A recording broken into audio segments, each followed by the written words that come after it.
Life और real life में फर्क होता है, दोनों अलग है। रियल लाइफ में कुछ 4 रील देंगे और चौथी 5वीं रील पे आके खुद ज्ञान पेलने लग जाए। जिनको सिर्फ ये पता होना चाहिए कि हमें कैसे पढ़ाई करनी है, कैसे संस्कार करने हैं, उनको आजकल अश्लील बातों का ज्ञान बहुत जल्दी हो जा रहा है। आज हमारे साथ कवि दिव्यांश दुष्यंत हैं, राष्ट्रीय कवि हैं, यूथ के सबसे बड़े आइकन हैं। आपको दिव्यांश यूथ भर भर के प्यार देता है हर प्लेटफॉर्म पे, हमने देखा ये चीज। आज आपने वैदिक कल्चर के बारे में भी आप काफी ज्यादा यूथ को बताते रहते हैं। आज हमारे दर्शक भी जानना चाहेंगे वैदिक संस्कृति के बारे में, कि वो वैदिक संस्कृति था क्या और आज वैदिक संस्कृति कितना विभिन्न है, मतलब अलग है हमारे देश। सबसे पहले स्टार्ट करते हैं आपसे वैदिक संस्कृति पे। देखिए, वैदिक संस्कृति का आप शाब्दिक अर्थ अगर निकालेंगे, वैदिक मतलब हमारे वैदिक काल, जैसे हम एंशिएंट हिस्ट्री, मॉडर्न हिस्ट्री पढ़ते हैं, तो हमारी एक हिस्ट्री है कि एंशिएंट हिस्ट्री, एंशिएंट से भी ज्यादा एंशिएंट, जिसको हम अनुमान हमारा विज्ञान लगा ही नहीं सकता, तो वो हमारा वैदिक है। उस वैदिक संस्कृति का अर्थात उस समय हम राजा महाराजा प्रजा कैसे जीवन यापन करते थे, उस समय की हमारी संस्कृति क्या होती थी, हमारे संस्कार क्या हुआ करते थे। जैसे कि मैं उदाहरण अगर लूं कि हमारे प्राचीन काल में गुरुकुल का एक कॉन्सेप्ट था। हालांकि आज भी गुरुकुल देखने को मिलते हैं, पर वो पहले जैसे नहीं मिलते।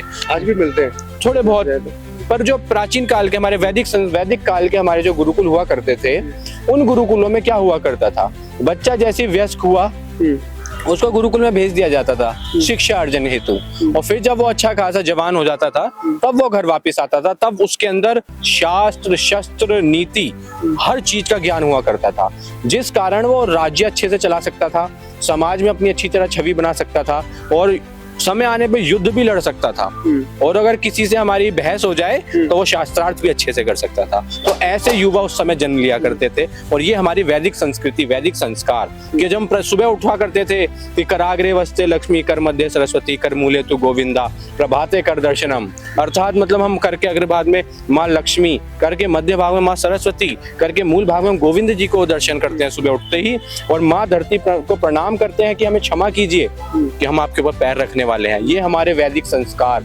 वैदिक संस्कृति थी। जहां आजकल का यूथ अपने माँ बाप के पैर छूने में शर्माता है, सोचता है कि हमारी इज्जत गिर जाएगी, उस समय वैदिक समय में हम सोचो धरती माँ तक को हम संस्कार, हम पेड़ों तक की पूजा किया करते थे, तो वो हमारी वैदिक संस्कृति, वो हमारा वैदिक संस्कार। डिप्रेशन को क्या वैदिक संस्कृति से अलग किया जा सकता है, दूर किया जा सकता है, या उसको अपनाने से ऑटोमेटिकली दूर हो जाता है? देखिए, वैदिक संस्कृति हम बार बार वैदिक संस्कृति कर रहे हैं, और आप इसको अवसाद यानी डिप्रेशन से जोड़ रहे हैं, तो इसका आप मैं आपको बहुत सरल सा उदाहरण देता हूँ। ऐसा नहीं है कि पुराने जमाने में लोगों को अवसाद नहीं हुआ करता था, पर उनके अवसाद आजकल के अवसाद छोटे मोटे नहीं हुआ करते थे। अवसाद यानी डिप्रेशन, अवसाद अर्थात डिप्रेशन। तो क्या हुआ करता था, देखिए सबसे पहला व्यक्ति जो अवसाद में आया वो था अर्जुन। उसे अपने गुरुओं को, अपने भाइयों को मारना था, उनका वध करना था। तो इससे बड़ा डिप्रेशन और किस इंसान को मिला होगा, और उस डिप्रेशन का जो इलाज किया था वो थे हमारे भगवान श्री कृष्ण गीता के माध्यम से। सोचे, जब वो गीता इतने बड़े अवसाद का खत्म कर सकती है, इतने बड़े अवसाद को खत्म कर सकती है, अर्जुन को प्रेरित कर सकती है कि उस युद्ध भूमि में लड़ने के लिए, तो सोचिए आजकल के अवसाद तो उसके समक्ष कुछ भी नहीं। और आजकल अवसाद का कारण केवल ये नहीं कि हम अलग होते जा रहे हैं, आजकल अवसाद का कारण है ओवर नॉलेज। जो ज्ञान हमें नहीं भी लेना चाहिए वो ज्ञान हम ले लेते हैं। ओवर थिंकिंग, ओवर नॉलेज, ज्यादा ज्ञान। ओवर नॉलेज मतलब अगर आपको इस उम्र में पता होना चाहिए कि 2 दूनी 4, पर आप 2 अट्ठे 16 पता करके बैठे हैं। इतने से बच्चे जिनको सिर्फ ये पता होना चाहिए कि हमें कैसे पढ़ाई करनी है, कैसे संस्कार करने हैं, उनको आजकल अश्लील बातों का ज्ञान बहुत जल्दी हो जा रहा है। राइट, ये तो है, ये तो फैक्टर है जी। तो ये क्या है, over knowledge. Over thinking is different thing, वो एक बहुत अलग विषय है, पर ओवर नॉलेज, जो चीज हमें नहीं पता होनी चाहिए समय से पूर्व, वो हमें पता लग जा रही है, और फिर हम उसके बारे में सोच रहे हैं, हमारी एक्सपेक्टेशन बढ़ रही है, और फिर जब वो एक्सपेक्टेशन पूरी नहीं होती, क्योंकि रियल लाइफ और रियल लाइफ में फर्क होता है, दोनों अलग है। रियल लाइफ में कुछ और है। एक बात बताओ मुझे कि जो इंस्टाग्राम है, जो फेसबुक है, मतलब ऐसे आजकल एप्स आ गए हैं, क्या डिप्रेशन का कारण और हमारी जो वैदिक संस्कृति है उसको दूर होने का कारण भी ये मान सकते हैं इसको? जी अवश्य, बिल्कुल। असल में क्या होता है, हम कहते हैं ना, जब महाभारत में सबसे बड़ा गुनहगार किनको माना गया, गुनहगार उनको नहीं माना गया कि भाई दुर्योधन ने इतना सब कुछ किया, उससे बड़े गलत कौन थे, जो वहां पे सभा में खड़े मौन रहे। तो ऐसे ही सोशल मीडिया का है, जो वो गलत चीज को प्रसारित कर रहे हैं, लोग बाग उनको देख रहे हैं, पर जो अच्छे लोग हैं वो सोशल मीडिया पे आने नहीं चाह रहे हैं। बच्चे उनको देखना नहीं चाह रहे हैं। जो ज्ञानवर्धक बातें हैं, बच्चों को चाहते हैं कि वो 30 सेकंड में सारा ज्ञान ले लें। देवांश, एक बात कि जब भी हम कोई रील देखते हैं, जैसे मैंने भी अनुभव किया कि भाई रील देख लिया मैंने, वही फीडबैक में रील्स आता रहता है, चाहे आप किसी के ऊपर भी देखें तो वही चीजें आता रहता है। तो कहीं ना कहीं इन चीजों की भी एक मतलब प्रवाह है, मतलब बिल्कुल। देखिए, ये एक मार्केटिंग स्टैट्स है आजकल के जमाने की, जिसको हम एआई कहते हैं, आर्टिफिशियल इंटेलिजेंस। कृत्रिम जो इसका वैज्ञानिक है वो यही है। उसमें क्या करता है, वो आपको एनालाइज कर लेगा। जितना आप मोबाइल यूज करेंगे, जितनी चीजें आसपास बोलेंगे, जितनी आसपास की चीजें बातें होंगी, वो सारी वो सोशल मीडिया कंपनीज को, बड़ी बड़ी कंपनीज को सेल कर देगा वो डेटा अच्छे खासे अमाउंट में, और वो आपके जीवन की हत्या करने लग जाएंगे। वो आपके जीवन में घुलने मिलने लग जाएंगे। आप फिर जो चीज सिर्फ आप सोच ही रहे होंगे, सोचने मात्र से वो आपकी फीड में आ जाएगा।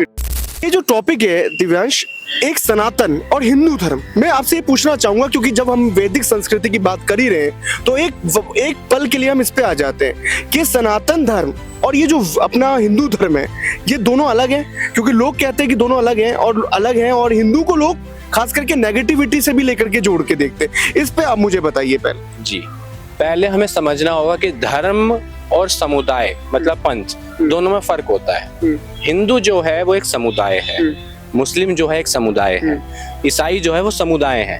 अब समुदाय का अर्थ क्या होता है? समुदाय का अर्थ होता है जीवन शैली, कि अलग अलग वातावरण के हिसाब से जीवन को जीने की प्रक्रिया, तरीका, वो वहाँ का समुदाय कहलाता है। सपोज कीजिए कि मैं इस आवरण में रह रहा हूँ, तो मुझे यहाँ पे कैसा पानी मिल रहा है, यहाँ पे मुझे कैसा खनिज मिल रहा है, कैसी सब्जियां मिल रही हैं, मैं उसके हिसाब से ढल गया। तो समझिए, मैं जो यहाँ का कल्चर मैं अपना रहा हूँ वो हो गया हिंदू। कहीं पे खाने को कुछ नहीं है तो लोग बाग मांस पर आधारित हो गए, ओढ़ने पहनने को इतना कुछ था नहीं तो वो और कपड़ों पे आधारित हो गए, तो वो क्या हो गया, वो एक इस्लाम हो गया। तो वो इस्लाम धर्म में वो एक समुदाय, एक पंथ है वो। तो ये पंथ जो समुदाय होता है, ये केवल एक जीवन शैली होती है, मतलब जीने का तरीका और ढंग। हमारे यहाँ पे जिसको पूजा जाता है, हमारे यहाँ पूजने की पद्धति अलग है, उनके यहाँ अलग है, अलग धर्म में अलग है। क्यों? क्योंकि वो उनके सराउंडिंग के हिसाब से, उनके बिलीव्स के हिसाब से। पर जो सनातन है, सनातन क्या है, एक सर्वव्यापी, वो सबको अपने में समेटे हुआ है। जब ब्रह्मा जी के 4 पुत्र थे, जिसमें से एक का नाम था सनातन, ब्रह्मा जी ने सबको एक कार्य दिया कि आप सब जाइए और धर्म की स्थापना कीजिए। पर उसमें से 3 पुत्रों ने तो संन्यास ले लिया और उनका एक पुत्र था सनातन, जिसने सनातन भी ब्रह्मा जी का पुत्र था, मानस पुत्र था उनका। हाँ जी, तो उन्होंने उस सृष्टि को प्रचार किया। तो जिनके नाम पे सृष्टि का नाम सनातन पड़ गया। अच्छा, तो everything is in the world is sanatan. यहाँ पे पानी, हम लोग सिर्फ इंसान को सनातन नहीं कह सकते, यहाँ पेड़ पौधे, आप, मैं, माइक, ये सब सनातन है, क्योंकि सनातन क्या सबको समेटे हुए है। अच्छा, सर्वे भवन्तु सुखिना सर्वे सन्तु निरामया सर्वे भद्राणि पश्यन्तु मार्गस्यन्तु भागवते। सबका भला के सोचते हैं, उसमें भला केवल मनुष्य जीव का नहीं है, एक पेड़ का भी है। हम पेड़ की पूजा करते हैं, ये हमारे सनातन का कल्चर है, क्योंकि सनातन सबको समेटे हुए है और उसके बीच में अलग अलग जीवन शैलियां हैं। दिवांश, IIT बाबा, ऐसे ही बाबा जो है काफी निकल रहे हैं यहाँ पर आ रहे हैं, मतलब क्या सोचते हो आप उनके बारे में? आपको क्या लगता है कि ये क्या हिंदू धर्म के या सनातन धर्म के प्रचारक हो सकते हैं? और काफी आप अभिनव अरोड़ा को ले लो, मतलब इनके फॉलोवर्स भी बहुत ज्यादा है, लोग देखना भी बहुत ज्यादा पसंद करते हैं और किसी ना किसी विवाद में ये लोग फंसे रहते हैं हमेशा। तो क्या ये प्रचारक हो सकते हैं आपकी नजर में? देखिए, प्रचारक, अब कोई व्यक्ति ट्रेंड में आ रहा है तो वो प्रचारक ही है, पर अब वो प्रचार वो सच्चा कर रहा है या गलत कर रहा है, उसका दुष्प्रचार कर रहा है या फिर सच प्रचार कर रहा है, ये अलग चीज है। आजकल क्या है, रील बहुत आसान हो गई है, 4 लोग रील देंगे और चौथी 5वीं रील पे आके खुद ज्ञान पेलने लग जाएंगे। अच्छा, तो आजकल ये कल्चर चल रहा है। वास्तविकता में देखा जाए, कोई ग्रंथ पढ़ने को तैयार नहीं है, कोई हमारे वेद पढ़ने को तैयार नहीं है, सबको चाहिए कि बस मुझे 1 मिनट की रील मिल जाए और मैं सारा ज्ञान ले लूं और दूसरी रील में अपनी बना लूं। ये सबको आजकल मेंटेलिटी है। तो अब जो IIT बाबा है, अभिनव अरोड़ा है, इन पे टिप्पणी करके कुछ फायदा नहीं है, क्योंकि ऐसे क्या है, ये पहले भी जन्म लेते रहे थे, आगे भी लेते रहेंगे और ये ऐसे ही चलता रहेगा। एक मुझे लगता है, मैं आपसे पूछना चाहता हूँ, एक ऐसे लोग होते हैं जो प्रचारक होते हैं, जो धार्मिक होते हैं, जो पहले से करवाते आ रहे हैं सारी चीजें, वो भी जो ओल्ड एज होते हैं, बहुत सारे चीज, वो लोग कभी फ्रंट में नहीं आ पाते। लेकिन कुछ ऐसे लोग हैं जैसे युवा, जैसे IIT बाबा का नाम लिया मैंने, शायद इनके पास नॉलेज हो या ना हो, मुझे नहीं पता इस पे, लेकिन ये फ्रंट में आ जाते हैं। मतलब तो आपके हिसाब से मतलब आप क्या टिप्पणी कहना चाहोगे इस पे? देखिए हमारे यहाँ पे कोई भी व्यक्ति अगर हमारे वैदिक ज्ञान ले लेगा तो उसे फेम से मतलब नहीं रहेगा, वो उस वैराग्य को उस परमात्मा की ओर चल देगा। तो ये जो फेम वगैरह लेना ज्ञान है ये अधजल गगरी का काम है। अच्छा, अधजल गगरी छलकत जाए। अब जो ज्यादा उछल उछल के सामने आ रहे हैं ना, तो समझ लीजिए उनका ज्ञान आधा है, कुछ है नहीं उनमें। और ब्रह्मा जी ने कहा है कि अधूरे ज्ञान वाला व्यक्ति अज्ञानता से भी ज्यादा खतरनाक होता है। तो समझ लीजिए इतने बड़े बड़े वाक्य जब हमारे यहाँ पे हो रहे हैं, अभिनव अरोड़ा हो गया, IIT बाबा हो गए, ये फुदक फुदक के बाहर आ रहे हैं। है इनको ज्ञान, लेकिन वो अर्ध ज्ञान है, मतलब पूरा नहीं है। पूरा नहीं है। अगर इनको पता है ना कि आग गर्म होती है, तो इनको ये नहीं पता कि उसमें हाथ डालने से आपका हाथ भी जल जाएगा, और फिर वो हाथ डाल बैठते हैं और उनका हाथ जल जाता है। तो ये अर्ध ज्ञान के लिए हमारे जो सबसे ज्यादा ड्रॉबैक्स है वो ये है। अगर आप ज्ञान लो तो पूर्ण लो, और जब इंसान पूर्ण ज्ञान ले लेता है ना, तब वो सादगी में और शांति में, संतोष में आ जाता है। हमारे जीवन में, हमारे शास्त्रों में, वैदिक ग्रंथों में एक चीज के पीछे सब भागे हैं, वो है संतोष। जो व्यक्ति संतोष में आ गया वो सारे कार्य आराम से कर सकता है और उसको फेम की जरूरत नहीं पड़ेगी।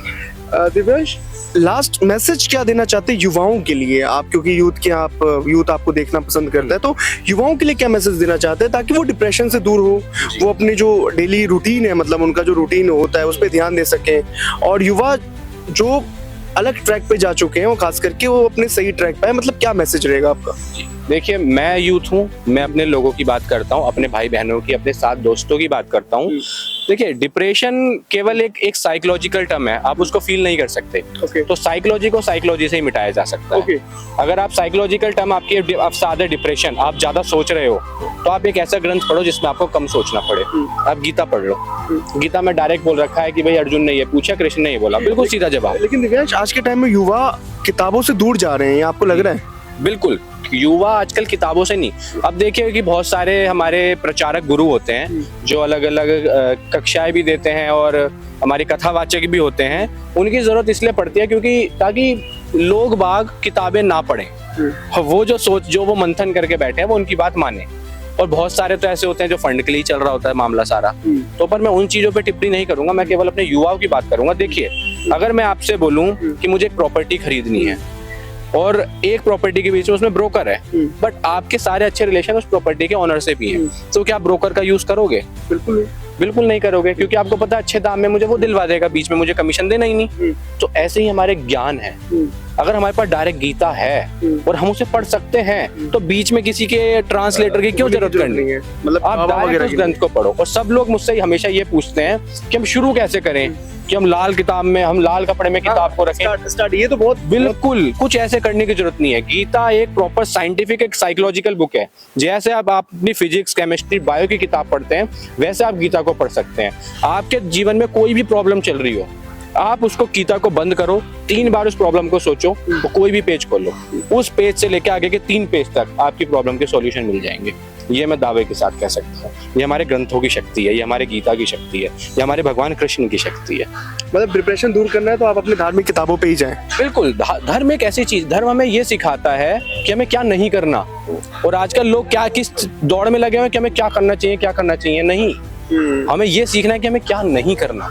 जब आप क्या नहीं करना सीख जाओगे ना, तो बाकी चीज आपको करनी है। दिव्यांश, बहुत बहुत शुक्रिया, और आपको दर्शक देखेंगे भी, और दर्शकों को आपने आज बहुत अच्छा मैसेज दिया, खास करके युवा जो है जुड़े हुए विभाग से, यूथ को आपने बहुत अच्छा मैसेज दिया कि अगर उनको डिप्रेशन में, और बहुत ज्यादा कंट्रोवर्शियल चल रही थी, रामचरितमानस की एक चौपाई थी, ढोल गवार शूद्र पशु नारी सकल ताड़ना के अधिकारी। पीछे भी बहुत कंट्रोवर्सी ये चला था, देखा था मैंने उस पे, मतलब कि कुछ करेक्शन भी थे इसमें। हाँ, विवाद हुए, बहुत सारी चीजें हुई, पर आजकल एक युवा उठ के आ रहा है, वो कह रहा है कि भाई हमारे धार्मिक ग्रंथ सारे सच नहीं है, सही नहीं है। वो तो ऐसे उसको मारपीट की बात कर रहे हैं। साहब, आप जिस गूगल पे विश्वास कर रहे हो, उस गूगल को श्रृंगार लिखना 3 साल पहले आया है, वरना वो 2 रह की मात्रा लगाता था श्रृंगार में, और आप उस पर विश्वास कर रहे हो। पहले आप समझिए, ये जो चौपाई है, जो आप पढ़ो, जब तक आप किसी चीज को पढ़ोगे नहीं, आप उस पर टिप्पणी नहीं कर सकते। अभी भी एक बाबा हैं, उन्होंने कहा कि मतलब अभी रिसेंटली भी कहा था कि इसमें कुछ मिस्टेक्स हैं, कुछ गलती है। क्या गलती अभी भी निकल सकती है? क्या ऐसे होगा तो काफी सारे बुक्स में भी नहीं। देखिए, बाबा तुलसी, उन्होंने सबसे बड़ा महाकाव्य लिखा रामचरितमानस। माँ सरस्वती का साक्षात उनका आशीर्वाद था। उनकी कलम से जो चीज निकली है वो 100% थी, वो गलत नहीं हो सकती। माँ सरस्वती उनकी साक्षी है। उनको समझिए आप, वो इस सुंदर कांड की एक चौपाई है। जब भगवान हनुमान राम जी का कार्य करने लंका गए थे। भगवान सीता को उन्होंने देखा, माँ सीता को उन्होंने देखा, उनको उनकी अंगूठी दी और वहां पे उन्होंने सारी तहस नहस कर दी थी वाटिका। तो उस समय का वो एक प्रसंग है। तब की वो चौपाई निकली हुई है कि लोग वहाँ क्या कर रहे हैं, ढोल को अलग कर दे रहे हैं, गवार अलग कर दे रहे हैं। असल में क्या होता है, ढोल गवार कहा जाता है। गवार का मतलब क्या होता है, गांव वाले। ये अवधी भाषा का शब्द है। अब अगर आप हिंदी को हिंदी में ट्रांसलेट करोगे तो गलत होगा। ये अवधी भाषा में लिखी गई है। तो ढोल गवार एक शब्द है। ढोल गवार मतलब अनपढ़ गांव के लोग। अच्छा, गवार मतलब गांव के लोग और ढोल मतलब यहाँ लोग कुछ अलग समझ रहे हैं। अनपढ़। ये लोग समझ रहे ढोल ये वाला ढोल, ये वो वाला ढोल नहीं है। ढोल गवार मतलब अनपढ़ गांव के लोग और पशु जो हम पालते हैं और नारी, क्योंकि ये उस समय लिखी गई थी जब नारी को शिक्षा नहीं दी जाती थी। तो उन्होंने बोला इन तीनों का शिक्षित होना, इन दोनों को संभाल कर रखना, इन चीजों को संभाल कर रखना, इन तीनों की केयर करना बहुत ज्यादा आवश्यक है। तब ये चौपाई की थी, ढोल गवार शूद्र पशु नारी सकल ताड़ना के अधिकारी। तो ये इसका एक शाब्दिक अर्थ है जो आप अवधि में हिंदी में पढ़ेंगे। जी, गलत नहीं हो सकता ये, और उनकी कोई भी चौपाई गलत नहीं हो सकती। उनकी कोई चौपाई गलत नहीं हो सकती, ना उनकी चौपाई गलत है। मैं खुद एक कवि हूँ, मेरे लिए वो महाकाव्य हैं। जब हम कविता लिखना प्रारंभ करी थी हमने, तो अब उनको आदर्श मान के लिखा था। हमने भी खुद सुंदरकांड पढ़ा है, हमने पूरी रामचरितमानस पढ़ी है, तब जाके हमें भी समझ आई है। अगर अब मैं आपको एक शब्द बोलूं कि मारा था, तो नेगेटिव जाएगा, नेगेटिव समझेंगे लोग। जाएगा क्यों? क्योंकि आपने उसके आगे पीछे का कुछ नहीं उठाया, सिर्फ मारा था। भाई एक आतंकवादी भारत में घुस गया तो भारत के सिपाही ने उसे मारा था।